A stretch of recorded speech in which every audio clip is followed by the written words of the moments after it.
that Pakistan has an established history and policy of harboring, aiding, and actively supporting terrorists.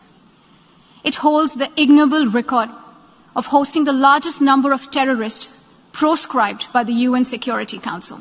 This is the country which is an arsonist disguising itself.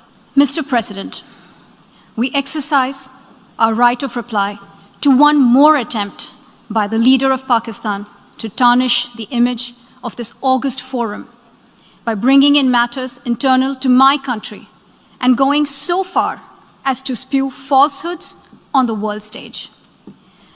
While such statements deserve our collective contempt and sympathy for the mindset of the person who utters falsehood repeatedly, I am taking the floor to set the record straight.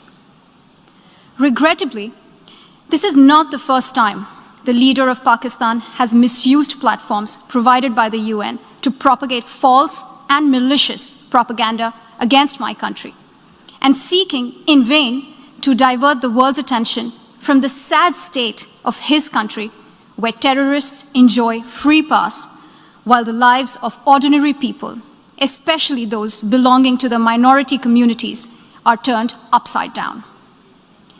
Mr. President, member states are aware that Pakistan has an established history and policy of harboring, aiding, and actively supporting terrorists. This is a country which has been globally recognized as one openly supporting, training, financing, and arming terrorists as a matter of state policy. It holds the ignoble record of hosting the largest number of terrorists proscribed by the UN Security Council. Mr. President, we marked the solemn occasion of the 20th anniversary of the 9/11 terror attacks just a few days back. The world has not forgotten that the mastermind behind that dastardly event, Osama bin Laden, got shelter in Pakistan. Pakistan leadership continues to glorify him as a martyr. Regrettably, even today, we heard the leader of Pakistan trying to justify acts of terror. Such defense of terrorism is unacceptable in the modern world. We keep hearing that Pakistan is a victim of terrorism. This is the country which is an arsonist disguising itself as a firefighter. Pakistan nurtures terrorists in their backyard in the hope that they will only harm their neighbors.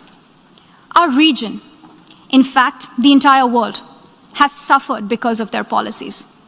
On the other hand, they are trying to cover up sectarian violence in their country as acts of terror. Mr. President, this is also the country that still holds the despicable record in our region of having executed a religious and cultural genocide against the people of what is now Bangladesh. As we mark the 50th anniversary this year of that horrid event in history, there is not even an acknowledgement, much less accountability. Today, the minorities of Pakistan, the Sikhs, the Hindus, the Christians, live in constant fear and state-sponsored suppression of their rights. This is a regime where anti-Semitism is normalized by its leadership and even justified. Dissenting voices are muzzled daily, and enforced disappearances and extrajudicial killings are well documented. Mr. President, unlike Pakistan, India is a pluralistic democracy with a substantial population of minorities who have gone on to hold highest offices in the country, including as President, Prime Minister, Chief Justices, and Chiefs of Army Staff. India is also a country with a free media and an independent judiciary that keeps a watch and protects our Constitution. Pluralism is a concept which is very difficult to understand for Pakistan, which constitutionally prohibits its minorities from aspiring for high offices of the state. The least they could do is introspect before exposing themselves to ridicule on the world stage. Finally, Mr. President, let me reiterate here that the entire Union territories of Jammu and Kashmir and Ladakh were, are, and will always be an integral and inalienable part of India. This includes the areas that are under the illegal occupation of Pakistan. We call upon Pakistan to immediately vacate all areas under its illegal occupation.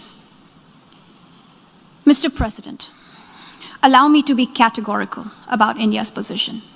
We desire normal relations with all our neighbors, including Pakistan.